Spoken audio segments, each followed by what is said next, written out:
Alhamdulillah,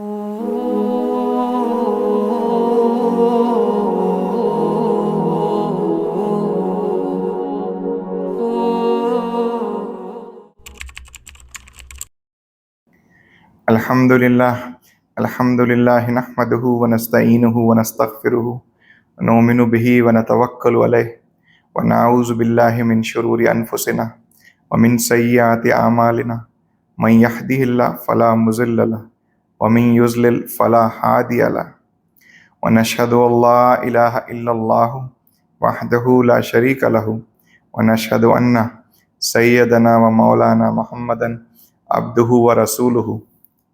Amma ba'd, fa'auzu billahi minash shaitanir rajim. Bismillahir rahmanir rahim. Alam ya'lam bi anna Allah yara. Sadaqallahul azim. Rabbi shrah li sadri wa yassir li amri wahlul 'uqdatam min lisani yafqahu qawli. Today what we will discuss is the verse from Surah Alaq. Alam ya'lam bi anna Allah yara. It means that we human beings or all of us don't know that Allah is watching us, that Allah subhanahu wa ta'ala, we are in continuous surveillance of Allah subhanahu wa ta'ala. We have angels that are appointed, and they get shift change every sunrise and every sunset, before every sunset and before every sunrise. The angels' duties get replaced, and they are noting down what deeds are we doing. But we have forgotten that we have a divine element in us. We are just fulfilling the animal instincts. We are after the food, clothing, and shelter, and upgrading it and branding it every day. And it is limitless. The guy who is driving a Toyota is looking at Lexus. The Lexus guy is looking at Mercedes. The Mercedes guy is following the Bentley and Lamborghini. And the Lamborghini guy is looking at the chopper. So there is no limit going on. It's endless, because when your heart is empty from the name of Allah subhanahu wa ta'ala, the creator, it is not fulfilling. The needs become wants and wants become demands, but it is not never ending. Some people in the world, they are suffering. They have no food on the table. They have no money to get medicine. They have no money to send their kids to school. They don't have clean drinking water.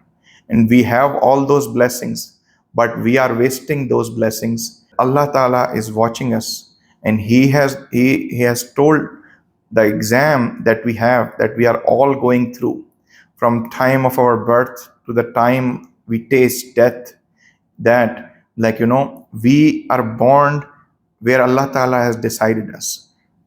So if He want, we can be born in Africa, or if we want, we can be born in a rich family in Europe, and which has everything. So we have no control over it. But the test is, one person is tested by the wealth he has, and one person is tested by the poverty he has, that how he worships. Everybody is treated equally in the eyes of Allah subhanahu wa ta'ala. And the analysis and the examination he's taking is qualitative, not quantitative. It's like, the person who has education will be tested. It depends how much education he has. And the person who has no chance to go to school will be tested according to his own qualification and his own education. So it is said, on the day of judgment, no human or no children of Adam or no child of Adam will be able to move 1 feet other than answering the 5 questions. What are those 5 questions that will be asked from us? That that how did you live your life? The life that Allah subhanahu wa ta'ala has given you, how did you spend it? Where did you spend all the time? The second question, how did you spend your youth? That's the prime time of anybody's life. Where did you spend it? The third question is asked, that how did you earn your money? Which means you earned your money, legal or illegal, by doing the right things or doing the wrong things. Fourth question is, how did you spend those money? you know how you have, like, you wasted the money in showing off people, in doing luxurious stuff, or you spent simplifying yourself and helping others, doing charities, and give whatever is extra you have to the people who need. And the fifth question is the knowledge. How much knowledge you had, and what did you do with that knowledge? If you are holding your knowledge to yourself, you're not sharing with other people, you will be questioned. You will be for sure questioned, because there's a saying that says, even a one verse of Holy Quran, you should teach to other people.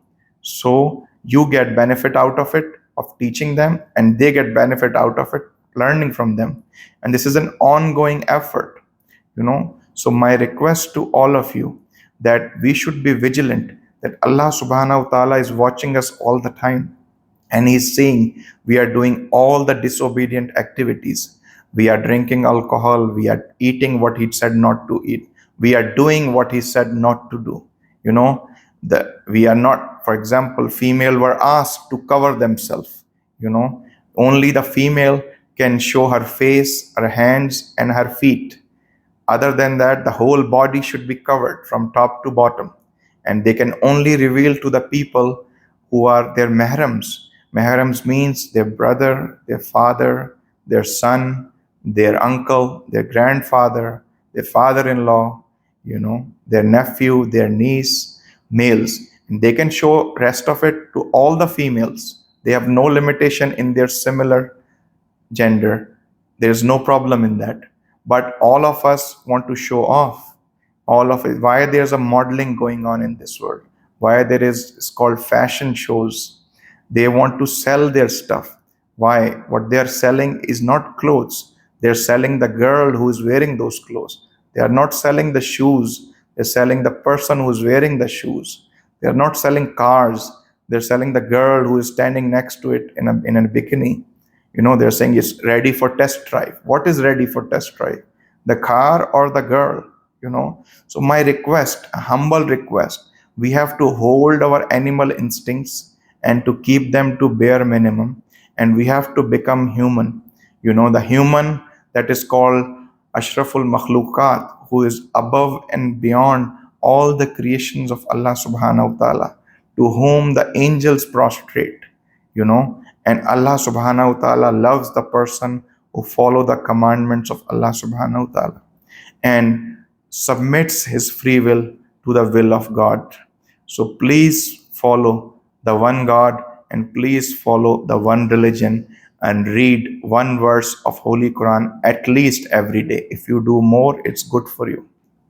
وَمَا عَلَيْنَا إِلَّا الْبَلَاغُ الْمُبِينُ. بكت عيني بكت عيني بكت عيني على ذنبي وما لاقيت من كربي، فيا ذلي ويا خجلي إذا ما قال لي ربي أما استحييته تعصيني ولا تخشى من العتب. بكت عيني بكت عيني بكت عيني على ذنبي وما لاقيت من كربي.